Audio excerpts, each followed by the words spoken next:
शुवेंदु अधिकारी के सामने चुनावी नतीजों के बाद हुई हिंसा पर लगाम लगाने की चुनौती है। बंगाल में लॉ एंड ऑर्डर मेंटेन करना भी शुवेंदु के एजेंडे में टॉप पर होगा। घुसपैठियों को बाहर का रास्ता दिखाना भी शुवेंदु सरकार के जहन में रहेगा। विकास और रोजगार को रफ्तार देने की प्राथमिकता भी नई सरकार के लिए होगी।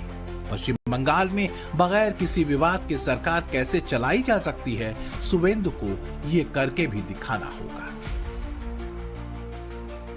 आज बंगाल जो 50 साल और उससे ज्यादा कुछ नहीं मिला, आज वो बंगाल को हम लोग सब कुछ देंगे। And first and foremost law and order, महिला का सम्मान। माँ दुर्गा माँ काली पूजा करते हैं, लेकिन असली माँ दुर्गा माँ काली का सम्मान कहाँ है? तो सबका सम्मान, सबका सुरक्षा वापस लाना, ये हम लोग का वादा है, मोदी जी का वादा है। और हम लोग मोदी जी के सैनिक है, भाजपा के सैनिक है, इसके ज्यादा हम लोग का कोई एक्सपेक्टेशन नहीं है। पश्चिम बंगाल अभिशाप मुक्त हुई और ये पाप मुक्ति हुई। ये पाप थी ये तृणमूल सरकार।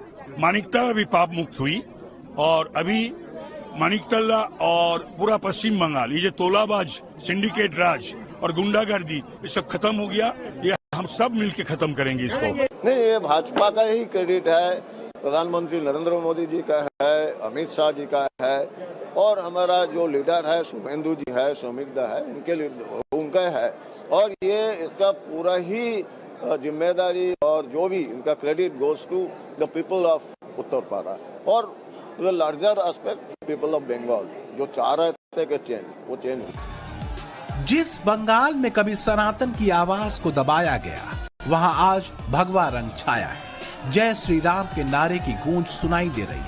सड़क पर दिख रहे हर हाथ में कमोवेश बीजेपी का झंडा नजर आ रहा है।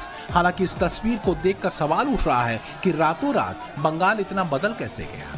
जहां बीजेपी को चुनाव लड़ाने के लिए कैंडिडेट बहुत कम मिल रहे थे, वहां अचानक कैडर की बाढ़ कैसे आ गई? क्या लेफ्ट के कार्यकर्ता अचानक भगवा झंडा उठा रहे हैं? क्या टीएमसी का कैडर ममता के जाते ही बीजेपी में मिल रहा है? टाइम्स नाउ नवभारत संवाददाता अभिषेक राज इन्हीं सवालों के साथ कोलकाता के ईएम बाईपास क्लब पहुंचे। क्या रियलिटी सामने आई, उसे आप खुद समझिए। इसको भी कब्जा कर दिया गया था। ये माठ है छोटा सा बच्चों को खेलने के लिए, शादी विवाह के लिए, इसके ऊपर भी कब्जा हो गया था। और अब देखिए जिस तरीके से हालात बदले हैं, सरकार बदली है, उसके बाद लोग अब बाहर निकल रहे हैं। लेकिन जो तृणमूल कांग्रेस के लोग थे जो अब बीजेपी में आना चाहते हैं, कैडर शिफ्ट करना चाहते हैं, उनकी मनाही है। उनको मना किया जा रहा है कि वो नहीं कर सकते, अपने घर पे झंडा नहीं लगा सकते। जो पहले से बीजेपी कर रहे हैं वही बीजेपी करेंगे। अलग अलग बिल्डिंग के ऊपर भी लोग बीजेपी का झंडा लगा, अभी लगाएगा। अभी सब बीजेपी हो गया है, पहले कोई बीजेपी नहीं था। अभी 2 दिन के लिए सब बीजेपी हो गया, सब 12 बजे के बाद। लेकिन वो अलाउ नहीं होगा, इधर अलाउ नहीं होगा, अलाउ नहीं करेंगे। नहीं।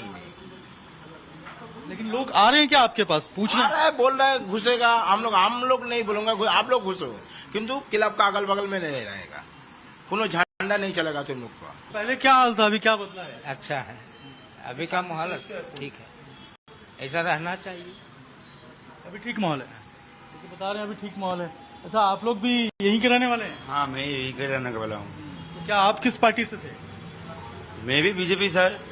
अभी क्या तृणमूल वाले आ रहे हैं कि ज्वाइन करा? तो आ रहा है, झंडा और लगा रहा था, झंडा और लगा रहा था सब। हम लोग तो नहीं घुसने देंगे वो लोग। 2 दिन के लिए बीजेपी करेगा, वो तो नहीं होगा ना। पश्चिम बंगाल में 6,37,53,070 वोट पड़े, जिनमें से बीजेपी को 2,92,24,804 वोट मिले, यानी करीब 46%। फिर अचानक बहुतों की जुबान पर बीजेपी की जय जयकार कैसे? क्या वाकई टीएमसी या लेफ्ट के कार्यकर्ता पाला बदलना चाहते हैं? बीजेपी ने पश्चिम बंगाल चुनाव के लिहाज से सदस्यता अभियान चलाया था, मगर 1 करोड़ का टारगेट पूरा नहीं हो पाया था। अब शुवेंदु सरकार की शुरुआत होने वाली है, तो ऐसे लोगों की एंट्री पर ब्रेक लगाने का प्लान बनाया है। ये पहचान की जा रही है कि कौन बाहरी है और कौन बीजेपी का समर्थक है, क्योंकि चर्चा ये हो रही है कि बंगाल को रक्त रंजित करने वालों के बुरे दिन शुरू हो गए। सारे गुंडे कान खोलकर सुन ले, 5 तारीख के बाद किसी भी नागरिक को परेशान किया तो उल्टा लटका कर सीधा करने का काम। और भाइयों बहनों, 23 तारीख को डरना मत। और मैं ममता के गुंडों को भी कहना चाहता हूं, अगर अपनी खैर मनानी है तो 23 तारीख को पहाड़ वालों को हाथ मत लगाना, वरना 4 तारीख के बाद जेल की सलाखों के पीछे होंगे। एक कसक थी जो दूर हो गई, एक टीस थी जो पीछे छूट गई। बंगाल अब नया सवेरा देख रहा है। शनिवार को सूरज उगेगा तो रविन्द्रनाथ टैगोर की जयंती के मौके पर भद्रलोक में भगवा अध्याय लिखा जाएगा, जिसके मुख्य किरदार होंगे शुभेंदु अधिकारी। कोलकाता से विद्यानाथ झा, रविकांत राय और अभिषेक राज के साथ ब्यूरो रिपोर्ट, टाइम्स नाउ।